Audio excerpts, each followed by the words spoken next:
divisional round is upon us this weekend, and 4th and 4 is once back in here to bring you guys all the coverage and things you need to know to get you up to speed on the latest in the NFL and going into the playoffs as well. We come off a wild card of wild cards in Super Wildcard Weekend fashion into a week where maybe some things might be a little unpredictable because a few of the outcomes last week were a bit unpredictable. I am Zach Conlon sitting in here, and again, I reiterate, welcome you to 4th and 4. And I'm going to bring in the crew with me right now. As always, here, DJ, Kelsey, and Jim, who very much is a proud Jags fan after having one of the, arguably the tops in comebacks in NFL history as of last week. Quite the wild card. And that was one of, again, several that were some pretty marquee and, exciting matchups that went through that weekend. Gentlemen, have we recovered? How are we all doing? Have we tuned ourselves in, and are we primed for the divisional round now? I was good until Jim put the towel down. Can you put the towel back up, please? Like, at least I don't have to see Jim. Like, maybe turn it one down. or the other. Just keep that right there. It's free promo. Yeah, at this point in time, yeah, like maybe the Jaguars will start following the show or something. Who knows? But yeah, no, I think this is a very a wild card of wild cards is a perfect way to put it. It was a fun weekend, all over the place. But yeah, can't wait for divisional round. As I guess our producer is not happy with Jim right now. Yes, apparently he's not very happy with that man. Hey, don't worry, he'll be unmuted. This is like around the horn. We eventually let go of the mic button and let him back in. Okay, I guess I'll go now. I was waiting for Jim. So much I thought someone wanted to talk. You know what? We'll say the wild card weekends was fun, but if we learned anything from last year, divisional round is going to be where it is at as well, too, with every divisional round game last year being a nail-biter. Looking at some of the matchups we got this year, well, we're either going to get a bunch of nail-biters or a few of them are going to get clapped, but I anticipate some good nail-biters in this week as well, too, and I can't wait. Well, speaking of nails, I don't have any nails. They haven't grown back since last Saturday night. That's a crazy. It was a great weekend in wild card. Like up in San Francisco last week, you had a nail biter in the halftime. Then San Francisco's like, well, what are we doing in this game for? What the hell? And they didn't plow through Seattle. Saturday night, I vaguely remember some parts of it, but then I got the one thing about Saturday night is I rewatched the game because I recorded the game for Treasure Kit and watched again. Al Michaels, are you serious? Like, oh, what? Kick is good. The game's over. Well, there's a flag on the field. No excitement. It's like, where was Chris Collinsworth? Where was Tony Romo, Jim Nance that covered these games? And apparently, I wasn't the only one. We have national media guys who are like, that is the most disgraceful thing to do to the third biggest comeback in playoff history. Then on Saturday, we had some great games on Saturday, and then the exodus, the elimination, the current, and what we now will see, the complete collapse of the Tampa Bay organization happened on Monday when Dallas went there and go, we don't care who you are, Brady. Smacked them, and boom. Cowboys advance. I'll add in, I did not see that fully coming. I get it. It's not the same Tom Brady squad that's built around it. It hasn't been the same all year. Not gonna be the same team next year either. Playoffs are playoffs. You generally kind of tune yourself to go, okay, it's still Tom Brady, but no one sees like something like that. It's not as bad as say like Dan Marino's last football game he ever played, but that still is a pretty sour ending if that is I'm not saying it is his end, but for his last game he's played so far, it's a pretty sour note to be ending a season on. Yeah, and I guarantee Kelsey, as a Cowboys fan, he was, I guarantee, very happy about it. It's like, holy crap, we actually won a playoff game finally. Was he happy? I can't tell sometimes. But I wasn't. One thing I was impressed by was that defense of Dallas flying everywhere, and Dak not putting his team in position where they can see the comeback of Tom Brady comeback. They literally control the game from the kickoff to finish. Were you holding up 4 rings? No. Is that for the amount of extra points missed in one game? Yeah, that's why he's. I thought you said 4. You want to make it worse? I said 5,000. It's 5, right? 5 in a row. Yeah, 5 in a row. It's still one. Doesn't matter. But you can't be happy when a team when the team that you're just, I don't know, a fan of, I don't even know if I'm a fan of them anymore, man. Like at this point, I'm so always constantly disappointed by them. Like this is why I always asked, something, always something with the Cowboys. That's why you brought it I've up. yet to see a perfect Cowboys game in my entire life. But you look at this way for Cowboys fans. You missed 5 extra points and you still won the game in the run. Four in the game. 4 in the game. But still. 5. It was just 5 dating back to his. Yeah, and you look at Jacksonville. We came the first team to win a game after 5 turnovers. And we're both going to be disappointed this week. -5 turnovers, and Jacksonville won. You guys 4 mixed extra points, and you won handedly. And I was listening on the radio earlier this week. What's a surprising stat is that Tampa Bay became the first team to literally flop on their offensive production. They were like number 2 in the league last year to dead last in every statistic this year. And they made the playoffs. How's that even possible? Because you're worse in offense and worse in division. Well, Carolina caught hot at the end of the year. They just ran out of games. No, NFC South. Carolina caught hot. That was their competition. That sentence summarizes everything without it right there. So, got hot, still finished 2 games below 500. Yeah, true. But they ran out of the games. If they would have 2 weeks, like started that 2 weeks earlier, it would have been. I watched. She'd be my uncle. I mean, we could do that. The first 3 possessions of that game, I was like, Tampa Bay has no business being on this field with Dallas. Dallas was just murking them. Like they couldn't control the offensive line. Brady looked like shit. Excuse my language. If LeBron played like that, you know how much he'd be getting roasted all week if he played like that in a playoff game. Exactly. And Brady's post game was like, yeah, he's gone. He's out of Tampa. So it was nice to be here. Blah blah. Done. He's going to be wearing another jersey. I don't think he's going to retire. Knowing him, he won't retire after that performance in the playoff. He gets an he gone. No, he's out of Tampa. Yeah, but he gone. Yeah, he gone. The question is now who's going to win that division? He gone along with like a good chunk of that coaching staff, Sandston Bulls. Good Lord, they hit the purge button hard. He's as far gone as some of his passes to Mike Evans or that in that game. I don't know where he was aiming in that game, but it was Rosie, whatever the front row of this battleship is in there. Like that was an awful. I've never seen a performance that bad from somebody who is considered a GOAT, if you will. We've seen Peyton Manning's last season. He wasn't great by any means. He's thrown a whole lot of ducks, but at least they were accurate his defense. Ducks.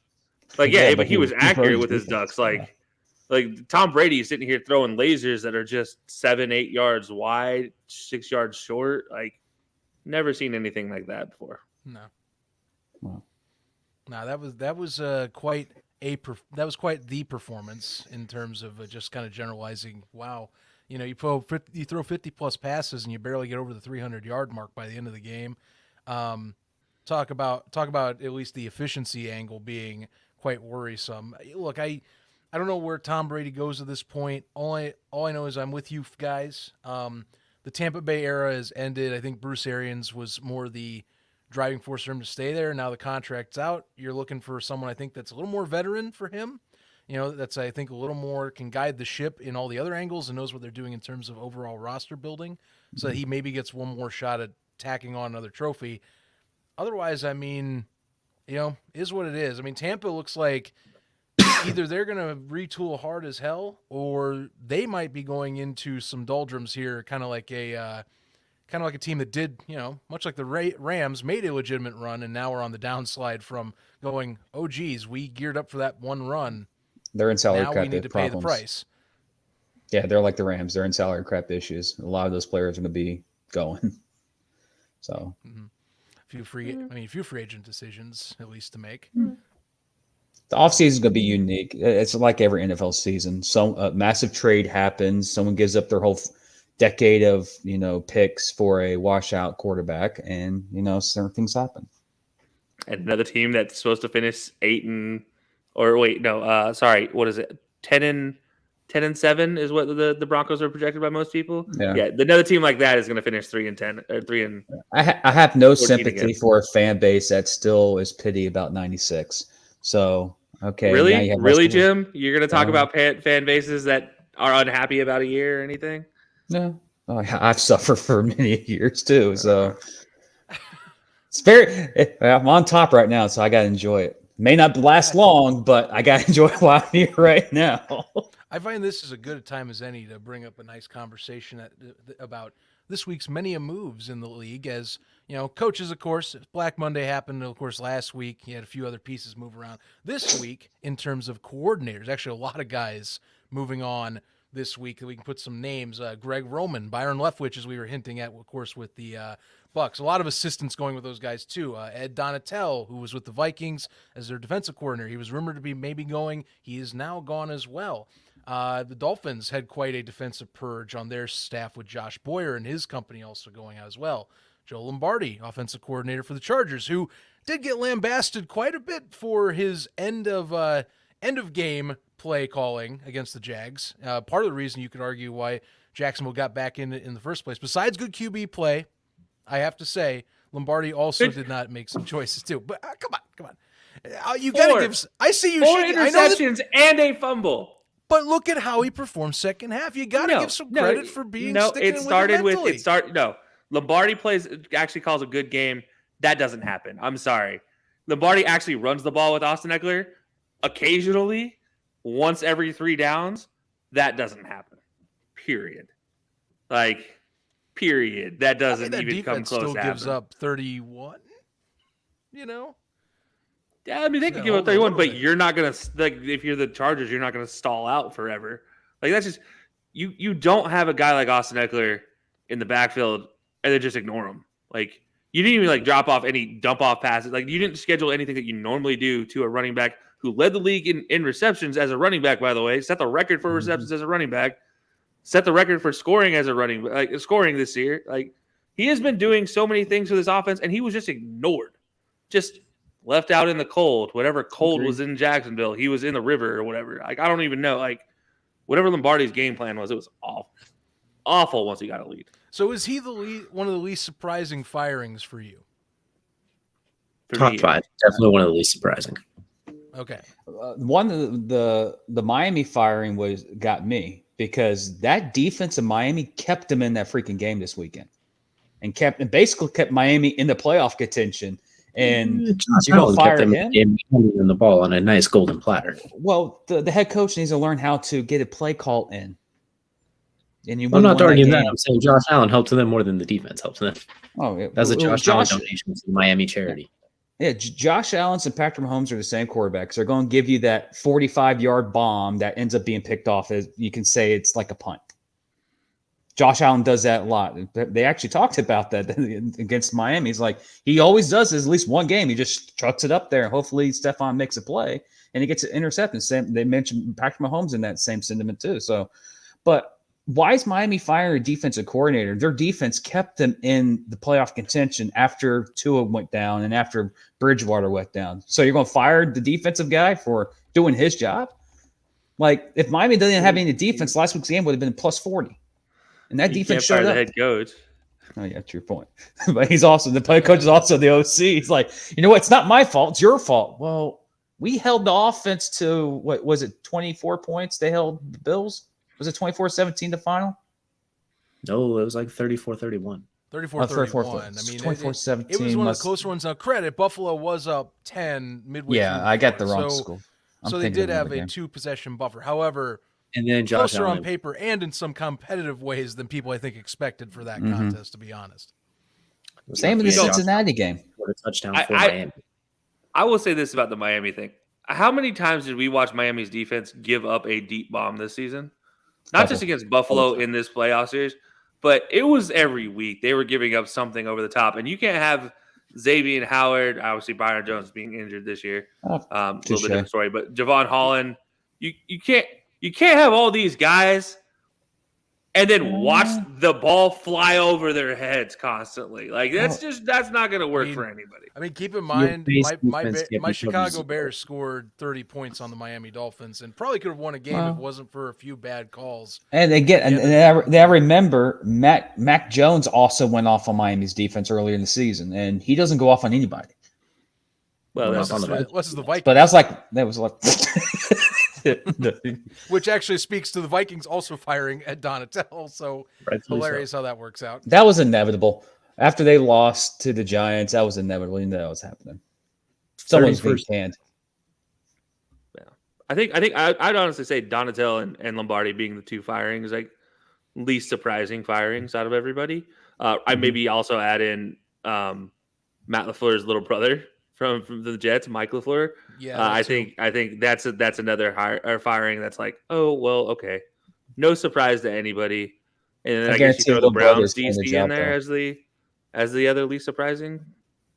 Yeah. Those guys, those four, I just like, yeah, okay, that was expected. Mhm. Move on. Like we're ready for the hirings now. Let's go. Like that's kind of how it feels. Like with those positions, like who's going to fill the role now? Like Yeah. that's more my important question. And so far, with all the head coaches getting interviewed, the Colts, I think, have interviewed every personnel in the NFL. Every time I see Adam Schefter, Colts interview someone else. I think the list is like 14 guys. Well, yeah, hell, in the world of coordinator positions, the Lions have to be happy. They got Ben Jones committing back for next year. That's got to be one of the bigger surprises of the offseason is him saying, I ain't taking a job. I'm going to finish the job I started in Detroit. Yeah. So, I mean, Lions fans Well, have I to don't be thrilled to keep that. It's funny because it happened a day after he did his interview with Indy. So I don't know what happened with Jim Irsay in that conversation, but something happened, and he was probably handed a blank paycheck, and he was just like, "Yeah, I'm good, man. Like I'm good, Jim. I'm gonna head back to Detroit." Irsay stumble into another room? Is that what happened? I don't know what happened, but that was it might not have anything to do with that. Maybe he just like went into the interview. Maybe he didn't feel prepared or whatever, and he wants to come back and prove that he can still do the job. I don't know what the case was, but Indy continued to interview more people, and Ben Johnson was like, "I'm going to recommit to the Lions." Like, so whatever happened in that conversation, both teams were like, "We're going to continue looking." So, well, Ben Johnson's like, 35 years old to him, and he's barely old enough to run for president. So he's probably like, I got plenty of time. I'm going to actually try and find another team that's probably a little bit less of a train wreck, too, because he's going to be a hot candidate next year, too. And also, if Detroit wins the division next year, that will help his resume because they can legitimately. If they continue like they did, they can win this division. I don't think that's Minnesota. Not crazy to say, as long as they land on some moves in their draft and use what amount of cap they have efficiently. Defense, they got to build a little bit more. That's the main thing. But their defense got better as the season progressed. Linebackers. That especially, yes, you're absolutely right. I'm sorry, Malcolm Rodriguez can't be the only good linebacker on that team. And what Anzalone, I guess you can say, is a good linebacker. And also, a question is if Seattle didn't win, will that Detroit versus San Francisco matchup been more entertaining, more explosive, probably compared to, or is that what you think? San Francisco's defense is San Francisco's defense. They're going to shut down exactly the same. It would have been close and fun early with the Lions pulling out a bunch of fun stops and Ben Johnson diving deep into his little Rolodex of fun plays, and then the Niners defense kicking in the high gear in the second half. So I think it would have been almost an identical game. See, that's kind of what I was leaning on because pretty much, look, if I'm looking at 49ers to me are one of the most well-balanced teams in the NFL right now. Just in terms of overall positions and what they fill in the need. I think people were worried about Brock Purdy. He has done pretty well. And then if you talk, and we'll talk a bit more on this, I think, with the matchups, of course. I'm not going to dive too much farther in, but, I see what you did there, Zach. There's not many weaknesses. That's what I'm going to put down. I'm going to leave it at that. So, yeah. I appreciate the Purdy. I appreciate the Purdy dad joke. That was a good one. It's pretty good one. Mm-hmm. He's pretty good. It's hard not to crack it. It's so easy. It's so easy to. So smooth too. It was just so subtle. I had to double take and think about it. And you know who the starting quarterback for Nebraska is going to be next year? Chubba Purdy. Yeah. Brock Purdy's brother. Chubba like Chubba Hubbard? No, like Chubba like you have a Chubba? Like get that man a Chubba Suckers, like Chubba Hubbard sponsorship. Yeah. He committed to Florida State, played 2 games, and decided to transfer out. So he's Nebraska, and smart for him. It looks like he's going to be the starting quarterback in Nebraska next year. So Nebraska's back. 4 wins, here they come. Christian McCaffrey's little brother was a starting quarterback for him for a little while too. Mm-hmm. That's true. I don't know what happened to him, but yeah, not like his brother and not like his father. Some big ass shoes to fill. Good luck, Phil. Yeah, both are big. Well, I mean, you're talking about a wide receiver and a running back, and he got thrown in the quarterback seat, and he's just like, I don't want to do this. I want to run the ball too. Well, go play tight end. Let's go. He's like the Derek Watt to the TJ and JJ. Like, oh, I'm sorry, little guy, or the Chris Gronkowski to the rest of the Gronkowski brothers. Ooh. Like, You can tell which one the parents Yeah. like the least just from that stuff alone. Too. Actually, funny. I have Chris Gronkowski, and it's the last thing I'll say before we move on to betting, because basically this is devolving into goodbye news, hello jokes. I think Chris Gronkowski has followed me on my personal account, and I went, "Oh, that's fascinating." I don't follow any of his tweets. I have no idea what the hell he says anymore. But don't say that. Hey, Chris, he follows every single one of your tweets. Come on the show. Let's have you on. He might be available. I don't know. He might be available. He always I follow him on TikTok. He does give a lot of funny behind the scenes, like, this is what it was like as a fullback in the NFL, like, type of stuff. And it's like, wow, this is actually kind of fascinating. Like, I'm fascinated by some of the stuff that because he was like, practice squad guy and super low paid guy. So he's like, this is the lower echelon of the NFL player versus the superstar of his brother type of pay. If only there were those two brand new spring leagues that were available back at the time, that might have helped them. I mean, then again, nobody runs fullbacks anymore. That was devolving. When we were in high school. So dying breed. Throw a tight end in there. Whatever. What is that? Y back now? That's the quote unquote fullback. Okay. Just a fast tight end. Slow running back. Yeah, slow running back, fast tight end. Slow running back, fast tight end. And we're gonna get now. It's time to get in to some fast deals. I had to find a segue somewhere, so I'm just going to take this exit in a very sharp, jarring way, like I was reading a map poorly. As we're going to get into quarter number 2 with DJ's best bets and getting betting odds here, presented by Outlier. Getting all 4 games this week. Going to be hitting those. DJ, take it away. Well, Zach, you kind of stole my thunder there. I was going to break out the surprise there with everybody, but you are correct. It is a divisional round week, arguably the best week in football. So we're not going to do 1 game. We're not going to do 2 games. We're not going to do 3. We're going to do all 4 of them here, and it's fitting for 4th and 4. We're going to have 4 games and a DJ's best bets featuring 4 legs to the parlay as well, too. So if you're ever familiar with Moses Malone, faux is what the theme of today's betting segment is going to be. So we're going to start right off the top. Kansas City versus Jacksonville. Jacksonville heading over to Kansas City. Trevor Lawrence actually saying that he doesn't think Kansas City is going to be that loud compared to home Jacksonville. So definitely curious to see how that's going to play out as well. He has played in Death Valley, so he knows a thing or two about how loud it can get. That being said, over-under set at 52.5. Give me the over in that one. I think Kansas City is going to be in a good position to put up a lot of points here. And if they get out ahead early, Jacksonville, I think, is going to get a lot of those late points as well, too, to close in some of the gap, like a 20-35, or it's going to be close nip and tuck back and forth. Either way, I think it has the tendency to be a very high-scoring game in this one as well, too, between 2 great young quarterbacks and one extremely, extremely long neck of Trevor Lawrence. So, Kelsey, we're going to go to you first on this one. Kansas City, Jacksonville, where are we putting our money on this one? First of all, I have to just correct you. He didn't play in the real Death Valley. He played in the Bojanky Death Valley that's in South Carolina. No, he played that in Death doesn't Valley. count. He didn't play LSU. He didn't play LSU. He never played LSU at LSU. That's fair. All right, it must have been Deshaun. Played in Limbo Valley, whatever. The point is, he played in front of some loud college stadiums. Is what I'm getting. Yeah. So, I just need to clear that up because that would be something if he had played in Death Valley at Death Valley at night. That would have been impressive. Dabo Valley. Yeah. He played in Howard's Rock Valley. But no. Look, I'm looking at the Jaguars Chiefs games, looking at some bets that might pay off some money. I'm actually going to go a surprising one here. I'm going to go Noah Gray touchdown. Anytime touchdown here. He's looking at plus 500 odds for it. And Noah Gray just sneaks in there, scores a touchdown every now and then, usually when everybody's focused on Travis Kelce. And if you're not focused on Travis Kelce this week, you're an idiot, Jacksonville.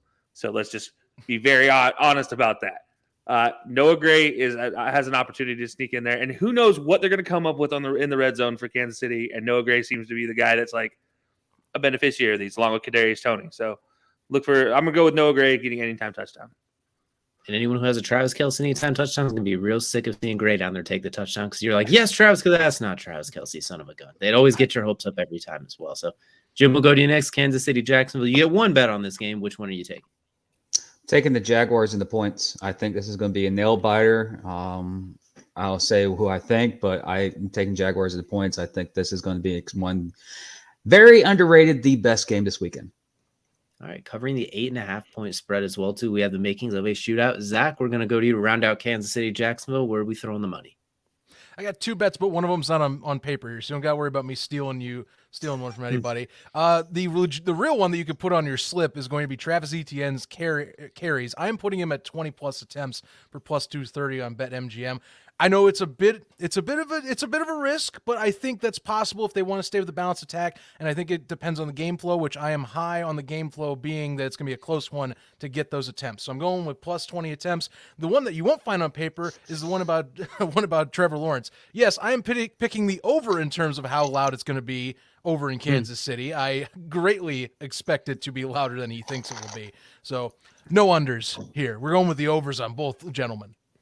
Yeah, I'm gonna go. They have the ear flap like prop bet, whether he has the ear inserts in his head in his helmet for usually when it gets cold. Oh, he's gonna have them in his helmet, but it's not gonna be because it's cold. Let's just put it that way. They're gonna be earplugs. Absolutely, as well. I see Jim's eyebrow. Jim is not happy right now because he is. Why would you ever It's call under. out the It's loudest totally stadium? under. Like, why would anybody ever call out the loudest stadium in the NFL? Proven by world record books, by Guinness. Like, why would you ever call out that fan? That's like how Deshaun Watson called out Death Valley in LSU, saying it's not a loud stadium, and he went up there and threw 400 yards and 4 touchdowns and won the game. He never played in LSU either. Clemson doesn't play in the SEC. It's either Clemson. Neither played LSU. It's either Deshaun. LSU. It's either Deshaun or Trevor went into Death Valley LSU and beat LSU because they did it home and home. LSU went to Clemson, and the following year Clemson went to LSU and beat them. Or it could be Auburn. Now I'm thinking of, but still, SEC stadiums. Auburn. It was Auburn. Auburn's a loud stadium. And it was Deshaun, and it was Hunter Renfrow in the corner of the end zone at Auburn that beat Auburn. Okay, so I'm getting the teams confused. Both of you guys need to calm down with this Death Valley comparison.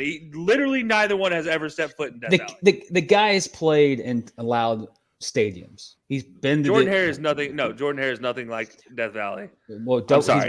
Death Moving on now, we're going to the Giants and the Eagles, a round 3 in the NFC East as well too. Daniel Jones coming off the best game of his career, arguably. And Jalen Hurts getting a week to rest on that injured shoulder, as well as the entire Eagles team. Zach, we're going right back to you after I tell you. We're going to say Saquon anytime touchdown plus 100 odds. I'll take those odds for Saquon to get in the end zone as well, too. That seems very, very safe. Zach, we'll go back to you. Where are we throwing the money on Giants-Eagles?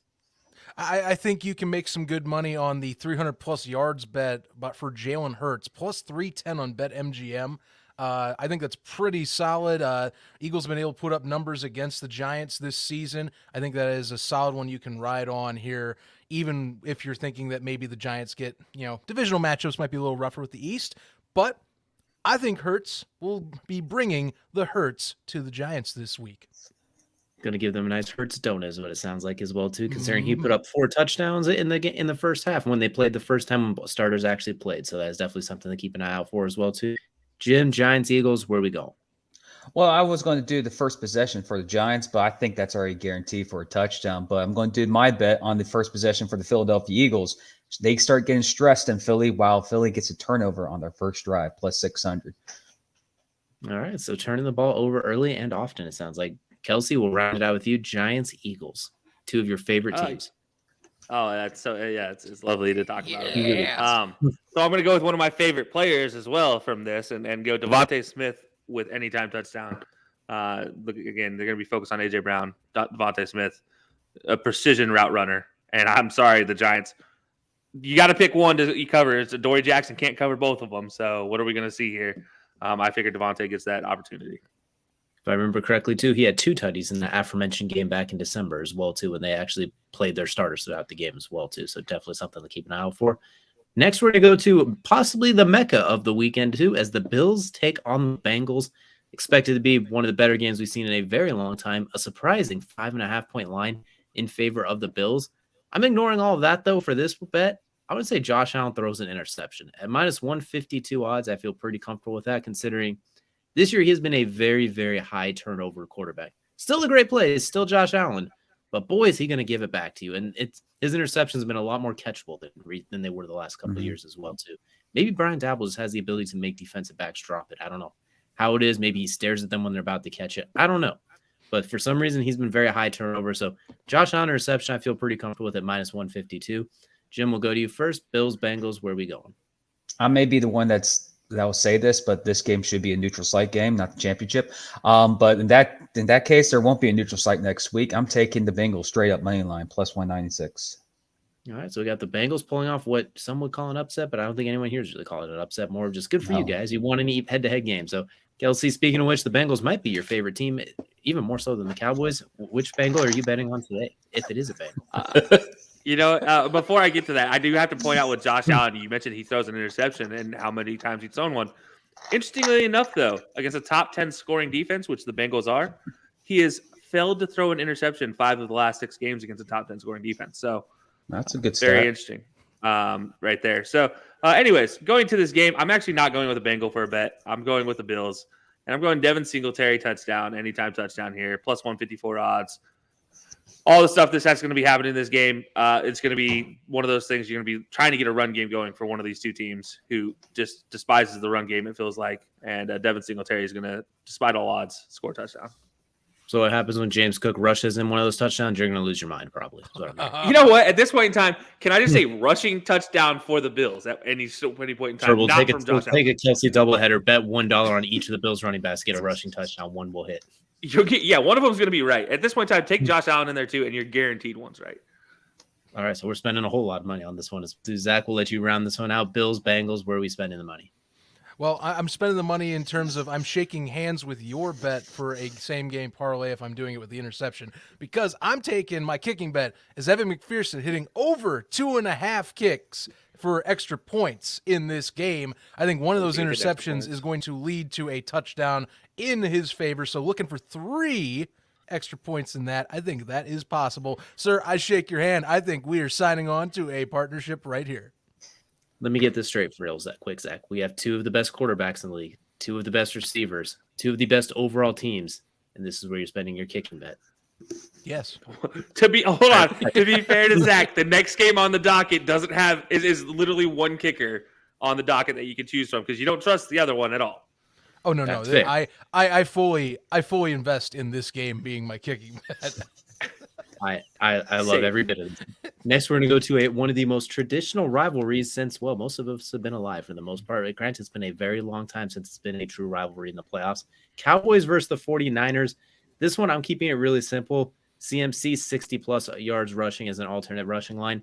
Minus 152 after that jumps up to 80, and you're still at about the minus 110 mark as well, too. But I think 60 rush yards seems like a safe bet for him as well, especially because they use him so much in the passing game. You can even go just north of 100 total yards, but minus 152 odds, I feel pretty good about CMC getting those 60 yards rushing as well. And you know what, Kelsey, it's only fitting we start with you on this one. 49ers, Cowboys. Who are you betting on? Nobody. No, I'm just kidding. You know what? I'm not going with the touchdown bet this time because the Cowboys have proven to me that anybody I choose to score an anytime touchdown, they're going to make it a point to go completely opposite of anybody I pick. So what I'm going to do is I'm going to pick yardage here. And I'm going to pick Tony Pollard anytime rushing yardage with that 114 plus 114 odds for going over 49.5 yards. So basically 50 yards or above plus 114 odds. Seems pretty safe considering he's been breaking off 20-yard runs like it's, his daily business. So when Zeke gets like 20 carries for 114 yards on the game, you're going to lose your mind. Yeah, as long as we're on the same page. Stop it. No, Zeke getting carries outside of the 20s should never happen, and I still stand by that. Outside the 10s. Zach, will go to you on this one. No kicking bet here, 49ers, Cowboys. Which non-kicking bet are we going with today? No kicking bet because I am picking the George Kittle anytime touchdown. And I don't need to say too much more beyond that. I end my argument right there. That's a very Brock quick Purdy and very George simple Kittle argument. All you need to know, Brock Purdy, what's his, he's got good targets, but you know what one of his favorites is? He loves George Kittle. I have got this one marked down. If they get in anywhere inside the 10, I am going to feel pretty confident that ball's heading his way. Except for last week when I actually bet on that. But that's neither here nor there. Probably dissuade that. Me. So, he'll probably get 2 touchdowns this week as well. So, Jim, we'll let you round this one out. Cowboys, 49ers, where are we betting? People think of this matchup, think it's going to be low scoring. I don't think so. I'm taking the over on this one, 47.5 over. Give me that one for minus 108, I think it is. 110. It changed literally when I picked it. It changed literally 10 minutes ago. So I'm taking the over. Still. If we learn anything about both these teams, they can score quick, fast, in a hurry, and in bunches as well, too. So that's definitely one to keep an eye out for. Next, we're now going to head over to DJ's Best Bets Parlay. The best bet, of course, brought to you by a good friend over at Outlier. Use code HILOSports, Outlier.bet /HILOSports. Use that. Get yourself a free 7-day sign up. All the odds, trends, everything you need to bet smarter, not harder as well, too. So now, as we mentioned earlier, too, we're going to go into a nice 4-part parlay for this week as well, too. We're going to start with Jerick McKinnon, anytime touchdown. It's weirdly enough still just barely in the negative for odds when he has been an absolute touchdown machine for the last 6-7 weeks as well. Dallas Goedert, anytime touchdown. He's had some time to rest. Jalen Hurts loves himself some Dallas Goedert. Look for him to get. We saw TJ Hawkinson get loose last week on the Giants defense. Look for Dallas Goedert to find his way into the end zone. Sticking with the trend, Joe Mixon finally somehow finds a way to get in the end zone because he has been very end zone deficient the last handful of weeks. I think Joe Mixon punches this one in and gets a touchdown on the Bengals for the Bills, whether through the air or on the ground. And then the last one, just because we had to do a Cowboys 49ers one, I do think regardless of the score, the way the game goes, Dak will always find a way to get you normally 250 passing yards. As Kelsey and I like to call him, sometimes he is the Diet Dr. Pepper of quarterbacks with a lot of empty calories, whether they're empty calories and he gets them late, or it's a very competitive game, or he's slinging it all over the yard. Dak at 250 plus passing yards feels like a pretty safe bet. Odds at about 21.30, so bet yourself $1. Win yourself a nice chunk of change north of $20 there as well too. Or if you're feeling like throwing the mortgage out there, well, kudos to you, good luck, and I am not held responsible, so remember to gamble responsibly as well too. So that'll do it for our betting segment. We'll head over to quarter 3 now with Jim, and we're going to talk a little bit of fantasy football, but in the untraditional sense of a daily fantasy lineup. So Jim, go ahead and take it away. Welcome, ladies and gentlemen, to Daily Fantasy Week. Well, not week. NFC, AFC Divisional Round of the playoffs. We're down to the final 8 teams. And how I did the Daily Fantasy, it's usually you want to get the superstars, as much superstars as you can. But sometimes you have to sacrifice superstars to get quality second players or other key players. So let's start with the quarterbacks and the running backs. And I went kind of superstar heavy with Ezekiel Elliott, Joe Burrow, and the replacement with Travis Etienne. You got to decide who you want to get. In the receiver side of things, I got Deebo Samuel for the San Francisco 49ers, T. Higgins, Gabe Davis. He's been solid in the playoffs. Well, he's been solid for the second half of the season for the Buffalo Bills. And then my tight end and flex, these are 2 guys that will have big games this week. Evan Ingram for Jacksonville and, of course, Travis Kelce, the GOAT of tight ends. And then wrapping up is the defense. Well, finding defense to stop somebody, and Dallas has a defense. If they want to play their A game, they can shut down anybody they play. Question is, will the A game show up this week? And so but in that case, you have to put a defense in. You could have the best defense out there, but you're going to have to sacrifice your roster. So how we did the same thing as we did last week, ladies and gentlemen. I'm going to ask the gents, do you agree, disagree? Who do you think they'll go into separation? And remember, Daily Fantasy, this is on FanDuel. Mine was a $60,000 budget to create this roster. Last week's roster, I have the stats, what I did. I actually bet money on it and actually won $2 because I finished in the top 50, which is exciting. Yay. But I was like, oh, Evan Ingram actually made me win the whole thing. But anyways, let's go down to the man himself. We were talking about the Cowboys, and, a couple of his guys are on this team. Kelsey, in your opinion, this lineup for this week's Daily Fantasy, what will you change? What you like? Was last week's okay? I'm going to throw off Zeke number 1. I'm just not going to keep him on. I thought I heard a chuckle when you were. No time there. I'm sorry. He said stars, and he said Ezekiel Elliott immediately after stars. And I was like, no, no. I'm sorry. I cannot hold this one in. I do like the odds of Joe Mixon, Tony Pollard, Devin Singletary, James Cook again, going back with him this week, Jerick McKinnon potentially, CMC. I like the odds of CMC being the star of all of those guys, actually being the star. Mm-hmm. Like him really any running back other than Zeke is more efficient in my book. Just you're going to get more yardage and more points. The biggest thing with Zeke is he's so touchdown heavy, so touchdown dependent. And we saw in the inside the 5 last week, couldn't even punch it in. So how good is he going to be getting those touchdowns if he can't even punch it in when there's 7 linemen on the field? I don't know. So I would try to avoid Zeke as much as possible. I don't mind Travis Etienne. I do kind of think like what Zach was saying in the betting segment, 20 plus carries wouldn't be bad. Love Joe Burrow in there. Obviously, if it's not Joe Burrow, Josh Allen seems a safe bet. He's well. Or if you want to go really fun, go down there and get Patrick Mahomes, probably, just considering how they've been playing this season. On some websites, Mahomes was at 9,000. Some of them had 11,000. I'm like, ooh, you want to do that, you risk a lot of your roster. So that's a gamble. But again, this is daily fantasy. It's a gamble anyways. I will say, if you do want to put a Cowboy on a team, though, I do look at your tight ends, and I would replace Evan Ingram with Dalton Schultz. That was that's probably the too. one. If you're gonna put a Cowboy on this on anywhere on this, I'd say that's the Cowboy to put. I try to avoid their defense just because I don't trust them against San Francisco. Mm-hmm. So I think Dalton Schultz would have been a better option there, if you're gonna put a Cowboy anywhere. But yeah, no. Otherwise, I mean, obviously Zeke he's got to go, and then I'd say probably my biggest replacement would be Dalton Schultz over Evan Ingram. Zach, I really do like this roster for the most part. Not too many tweaks. I think that is the one with Elliott. Is I would be curious if you could swap someone like, say, if Tony Pollard's available. I don't know if he is, but if not, like an ETN, like you have ETN clearly in there, so that's good. Or you rearrange your roster. Maybe if you wanted to see if you can get some value out of rearrangements, maybe you can get it in that RB spot. For example, I like Dallas Goedert this week. I think that is, there's a few more, I think, upper echelon names you could bet on. But if you wanted to, say, replace that value, recoup it into, say, upping a different position in that regard, I think Goddard would be a good one you could put in there. If you want to bet on Daniel Jones continuing his hot streak, you could say Hodgins, who has been his go-to target besides Darius Slayton, as another option. Dude was really solid last week, and I think he can find some opportunities against the Eagles as long as they execute their game plan well enough. Beyond that, I mean, I'm pretty much overall satisfied with this roster. I do like the addition of the Cowboys, to be honest. Otherwise, maybe the Chiefs. It depends if the game flow of that one against the Jags goes the way that I think some Chiefs fans want it to go. Because to me, I think this could be close, but I could also see this one getting out of hand, where Kansas City kind of just rallies on their talent and kind of getting out of the gate fast. So that's kind of up to you.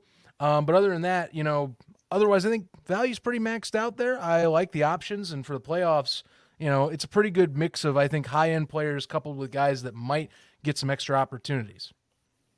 Agree. DJ, wrap it up. I will say, are you looking at Gabe Davis, T. Higgins, 2 tight ends? If I didn't know better, I'd say you're trying to play a game of pick up basketball and throw some alley-oops there, because you got some giant people out there, your skill positions as well too. Now going with nothing under 6'4", but looking at it, I'm going to take the same thing as everyone else with Zeke. I'm worried about his touchdown dependency, so I think that would be one I'd be looking to replace with somebody. Honestly, maybe Miles Sanders, just somebody like that you could plug in that might be a little bit less touchdown dependent. Also looking at the receivers, Debo scares me because he's either going to get you 30 points or he's going to get you 4 because everybody else is eating. If he gets you that 30, it's brilliant. But when they throw the ball to Brandon Ayuk every play, it is when it worries me a little bit, as opposed to Debo Samuel, especially for better and for worse with Trayvon Diggs on him. That could either be great for him or it could be terrible for your fantasy team. So that one worries me a little bit. I love Travis Kelce because A, he's Travis Kelce, and B, the Jaguars were in the bottom 4 as far as fantasy points given up the tight ends. So you expect him to eat. I don't know if I'd use Evan Ingram as a second tight end. Maybe Dawson Knox. I don't know the exact prices on them, but I think him, Dalton Schultz is an option. Like, I might have went in another direction there, or maybe pulled somebody like even a James Cook as a slot option. Somebody like that can get you a touchdown as well too. Christian Kirk even as well too in that game, because I don't know who on the Chiefs is going to necessarily guard him if L'Jarius Sneed's playing on the outside. So I do think it's a pretty good team overall. I think you will win that $2 again this week. Those are just a couple of the tweaks I might look at, especially with the Zeke one, because I say this thing is going to get 4 touchdowns, but he does concern me because it's required of him to get across the goal line for him to be effective, as opposed to some of the other guys, which just give him space and you're good. The question, this is outside daily fantasy. Is this the last we see Zeke in Dallas? Is it Pollard going to be the main guy heading forward next year? If I'm Kelce never has going to his say way, no. yes. I'm never going to say yes to that because Jerry Jones is in charge, and I don't. He doesn't know. He doesn't know because Pollard does all the work from in between the 10-yard lines, and all of a sudden when they give it to Zeke. Well, fascinating question considering Zeke is under contract at least technically until 2027. So, that is, if you want to discuss the future of him when Tony Pollard's clearly the uptrending running back, That is a good question to have. True. Plus, you could probably get cheaper value from drafting someone that maybe you pair with a Pollard in the back end. Something to consider for the offseason, I think, for the Cowboys, but I'm with Kelsey. Jerry Jones does his own thing. So if he likes a guy, he's going to keep a guy as long as they are on his good side, in my opinion. And let's not forget Tony Pollard's contract, by the way. It does end at the end of the season. Oh, then will Dallas pay We're not going to Oh. talk about what Dallas is going to do because we're not going to try to pick Jerry Jones' brain. We don't have enough time to pick Jerry Jones' brain in this one. I do want to go and actually piggyback off of something DJ said, though. He did mention maybe side in a slot or probably running back there as your flex over Evan Ingram. Maybe this is the part where you go Zay Jones, who is an obvious safety blanket for Trevor Lawrence, and who obviously he's not going to be as expensive as Christian Kirk. Should probably be around the same price as Evan Ingram, maybe just a little bit more. Maybe that could be where you kind of recoup some value from going lower on Zeke than that too. So I just wanted to mention that as well. But yeah, we're not going to try to figure out Jerry Jones. That's just not going to happen today. It's a hard thing. Well, seeing that we don't do boom with the picks during the playoffs, let's get into the fourth quarter with pick'ems with Kelsey, because these 4 games mean a lot, especially this time of year. Kelsey? Do they ever? Man. So it's been fun. It's been fun playoffs. Obviously, Jim and I are still in the heated battle of our tiebreaker from the regular season, and I didn't get off to a good start. I lost. Yeah, it was not good. 3-3 was not fun for me. DJ out here 4-2, along with Jim at 4-2. So I'm a game back from Jim in our tiebreaker. And you guys can't see him right now, but this guy is literally counting out to his thumb right now how many games he's won in a row. And you can kind of hear him in the background here talking about 6. You'd think he's talking about how many chances that the Bears have to blow their pick this season. But Zach, 6-0. Well, how do you feel? You're doing better than your Bears by a long shot. I'm just continuing the upward swing that I had at the end of the season, but I'm doing good. I'm eyeballing, I'm eyeballing you and Jim's little competition. Remember, still got that going on. So I'm here not to get fined. Got those eyes set on there. That's my line, Jim. I'm sorry. I'm the one that's here not to be fined. I'm the one at the bottom of the bracket right now. It's not fun. DJ 4-2. Obviously, you're starting like you did in the regular season. Just handicapping yourself from getting that top spot. How are you going to make a comeback this week?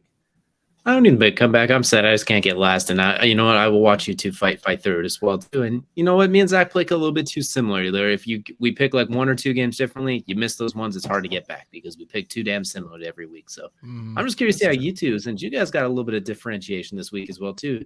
The winner could be decided here just this weekend between you two as well. Yeah, it is going to be very interesting. So we're going to get right into that. So we don't have an island this week because, well, there's only 4 games. It's so hard to find an island in here. Yeah. However, Jim did manage to find one, ladies and gentlemen, and it should surprise absolutely no one in which game he found the island in. That's right. He picked his It's Always Jacksonville. It's always sunny in Jacksonville until you actually go to a game, and then it's rainy. Agreed. Jaguars. And Perfect. Obviously, we're all Perfect going analogy. We're all going Chiefs. Jim is going with the Jaguars. And Jim, we're not trying to get on beard conversations or other conversations this time. How are the Jaguars actually going to pull this off against Patrick Mahomes in this offense? How are their defenses going to be able to stop Patrick? They're ballot testing. They've been in the playoffs since week 15. They've come back 5 times of 3 possession deficits and come back and won. Trevor Lawrence has grown. The first half was the worst half he's ever played. In the second half, it's the best he's ever played. The big key is Doug Peterson. He is the apprentice of Holmgren, master and the apprentice. A little Star Wars fans there. You know what happened in that storyline with the master and apprentice. It's for the vibe here in Jacksonville is weird. It's not like 2017 vibe. 2017 is like, oh, we're here. We're going to prove to everyone a point. This seems like it's just the beginning of something, which this is going to be a yearly thing now because of the coach and the player. And for Jacksonville fans like myself who have been through torments in that stadium, being outnumbered in my own stadium with opposing fans, it's a good year. Do they win in Kansas City? Yes. Why do I believe that? I don't know. This team has not shown me in the last 10 weeks that it will fold. And if you keep a number 1 seed team within striking range, and the guy who's been there and done that in big games, like in Doug Peterson, it gives you hope. And I think that hope does happen. Do I think the run continues to the Super Bowl? No, I think the run ends next week. But I think they can pull off a shocker like 1996 when Jacksonville went to Denver and beat the Broncos, not beat off the Broncos. But anyways, so that's why you see Shannon Sharp and John Elway make comments on Fox Sports 1 about, the 96 Jags. They're salty still. That team in 96 was destined to be Super Bowl champions. 96 team, Denver, supposed to win Super Bowl, and they lost. I think that might happen to Kansas City. Then again, Kansas City can blow out Jacksonville, and hell, it was a great year for Jacksonville. There's bright things to come for us. So, yeah, that's why I'm picking Jacksonville. Plus, I need to either separate from you or tie you again. So that's also the pick up too. But anyways, I'm having fun. It's great. Meaningful football in January in Jacksonville is very rare. You got to enjoy wins here. Fair enough. By the way, Doug Peterson has 5 victories in the playoffs. All three out of the 5 victories came in one playoff run. We all remember that one. And then since then, he has a losing record in the playoffs, not including this season yet. So fun fact for you. But hey, what do I know about anything? The Eagles just watched him implode after Nick Foles' statue-esque play. So DJ, look, Kansas City juggernaut, if you will. Is this a trap game for them? Are they looking towards next week? The point spread's a bit of a trap at 8.5, but I think as far as the game itself, I'm not quite sure. Considering, we saw last week what the Jaguars defense does have some holes. Like the Chargers are able to exploit that, and then the Chargers did what the Chargers did and just kind of fell apart. If that happens in this game, Kansas City's not giving up a 27-7 lead. Their defense is actually underratedly pretty decent, not statistically, but when you watch it, saw what they did Seattle. They basically shut them down until the game was over. They underratedly do play well in these bigger games. So they have a chance, obviously. You never don't have a chance. Trevor Lawrence has played very, very well for the most part, minus that half. But it's hard for me. It's hard for us not to look at it and be like, all right, Patrick Mahomes is going to see that last week. Like, yeah, that's not happening to me. And you beat me. And he even said, Waffle House, that was genius. I wish I would have thought of that. So now he's going to come with a vengeance over the Waffle House thing. Yeah, I mean, look, this man's going to find a huddle house or something to get douse something in ketchup. That's all Patrick wants to do after the game. International house of ketchup. Yes. Who found it?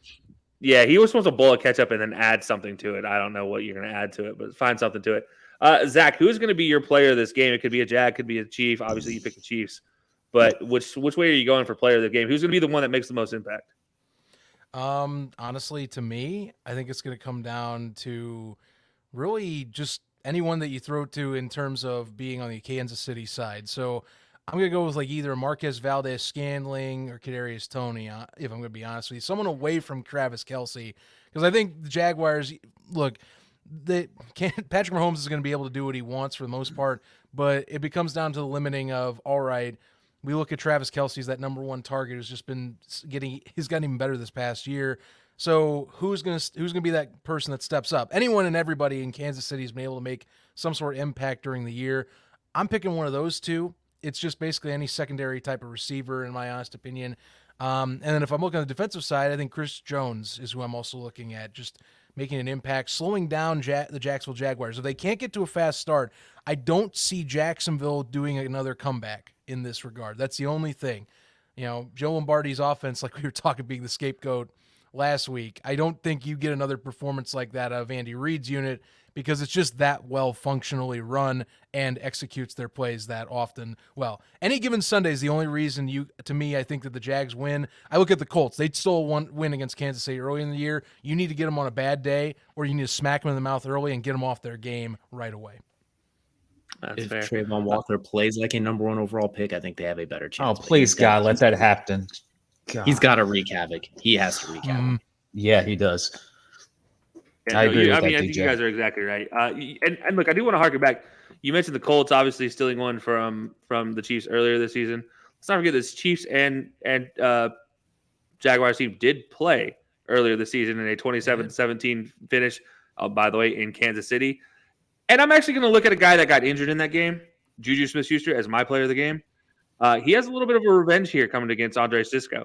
Guy got pretty well beat down in that game. Andre Sisco hit him with a very blatantly helmet-to-helmet contact. Did not get penalized during the game. Was fined after the game though for the contact. Evidently, they're on good terms. Juju saying in interviews, but yeah, deep down that guy's ready to have a little bit of a fun. So yeah, he might TikTok dance all the way into the end zone. I don't care. I think Juju's going to have himself a game though against Andre Cisco, kind of a revenge game, if you will, a meaningless revenge game for a lot of guys. But look, in the playoffs, you need something to fight for. You find any reason to get an extra edge.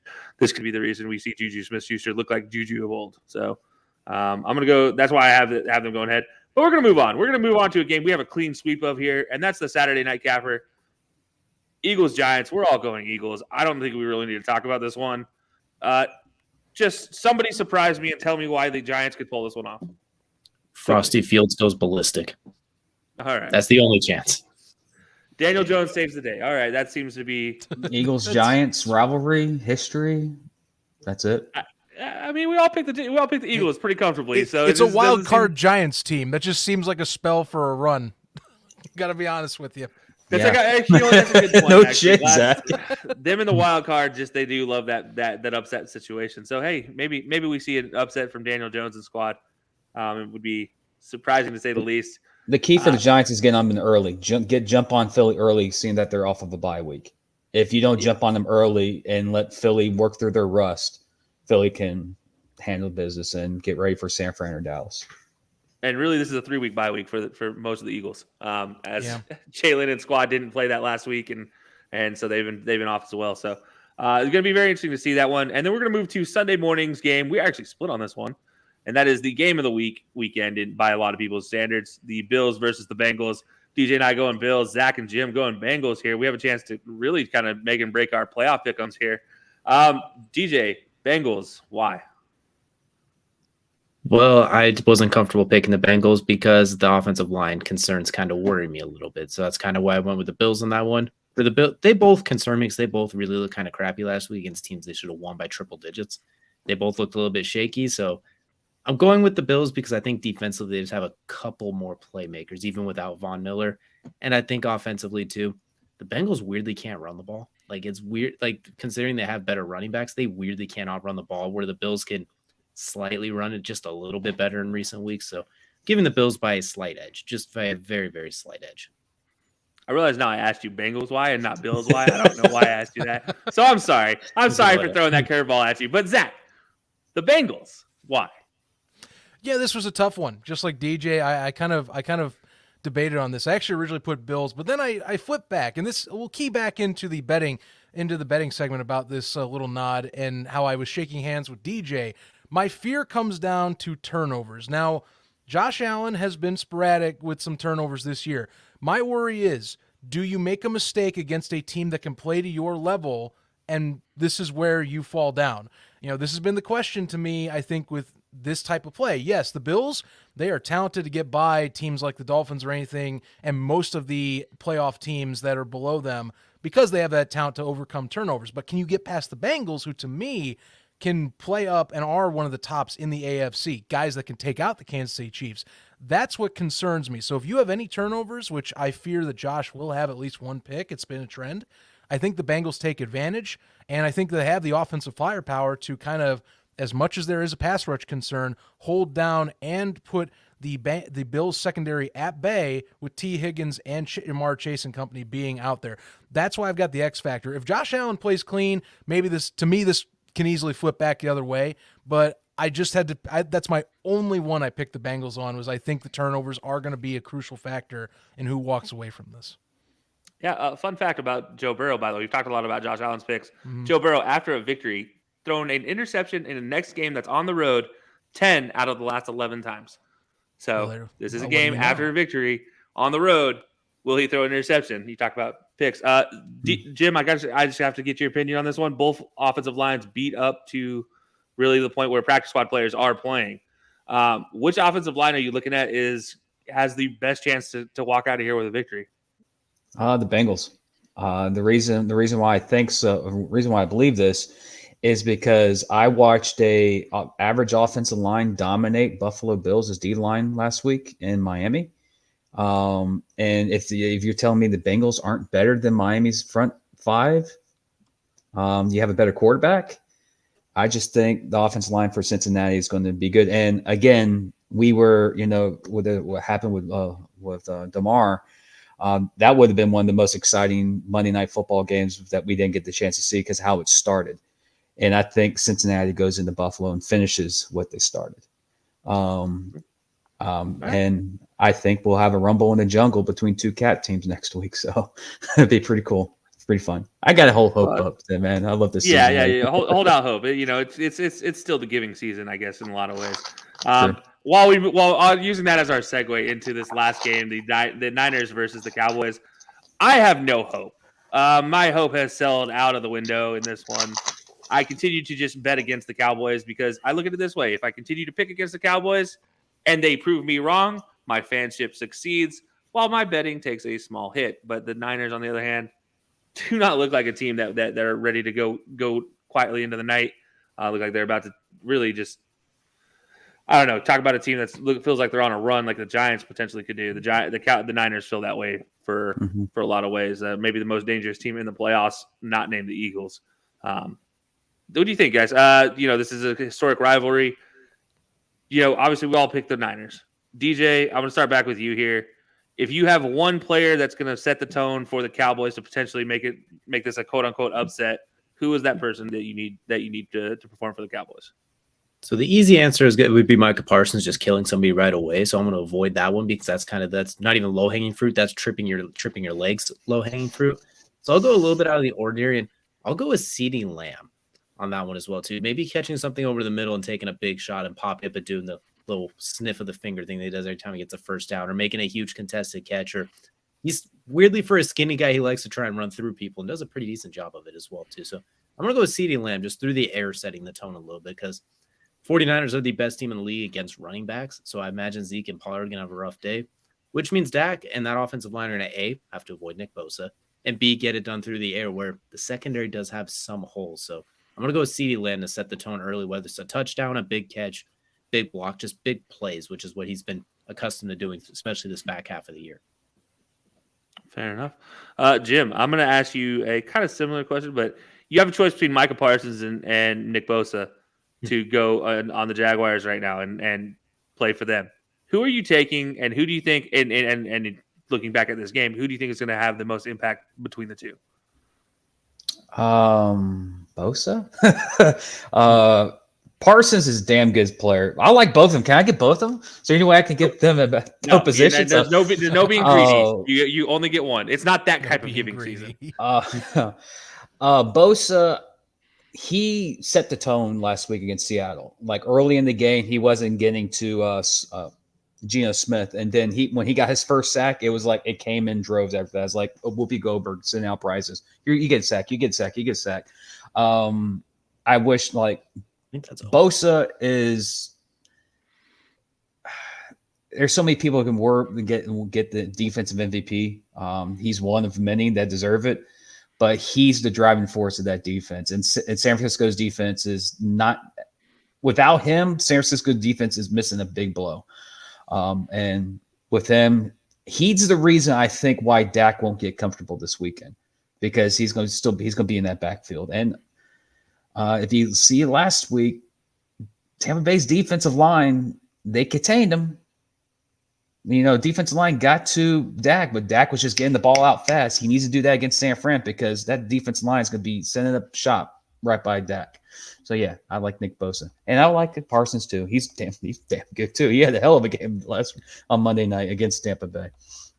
Fun fact, you mentioned defensive player of the year. Nick Bosa currently favorited. Micah Parsons second in that race right now. Can't we have Cole? So So we're looking at that defensive player of the year type of nomination.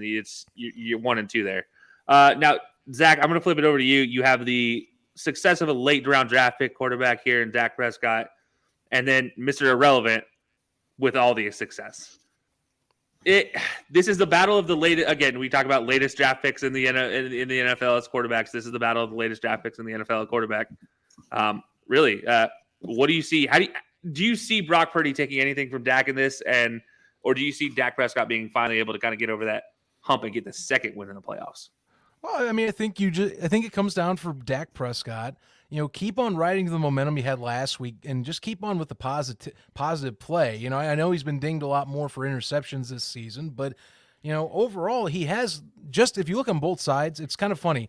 Both of them have the supporting cast where if you can lean on your supporting actors to help essentially carry them to victory right here, you don't have to do too much. There are opposing defensive forces on either side here. Dallas and San Francisco both have quite the playmakers on either side of the ball for that regard, but you have the talent on either end, whether it's the receiving core, the decent running back units for each one that you can lean on. You don't have to do too much magic or anything of lifting, in my opinion, where you have to be the exclusive guy to take a win in this regard. I think Brock Purdy, to me, for people, has a little bit more to prove, but I also think that Dak Prescott also has that pressure because of the fact that the playoff success for him and, of course, Coach Mike McCarthy are in question here. They are also going to a hostile environment over there, of course, with Levi Stadium, but they get to carry, of course, a bit of a revenge plot to them going in there as well.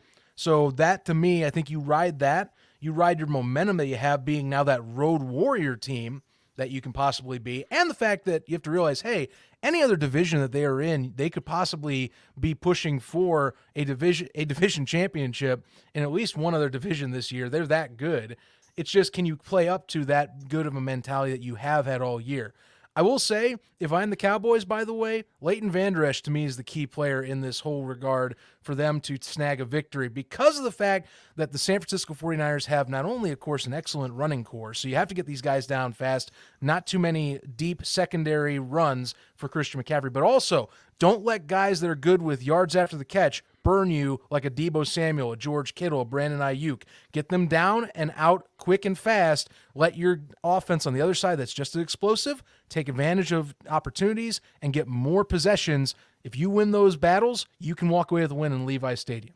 But I don't think they win that battle because I think the 49ers can make some mistakes happen, and Dallas has shown they play downwards to opponents at times, or they don't live up to what they're expected to play up to during the year. Isn't that the truth? Look, I'm gonna end this like this. I want to go back to Mike McCarthy in 2021 when he first took over the job, coming off a loss against the Denver Broncos.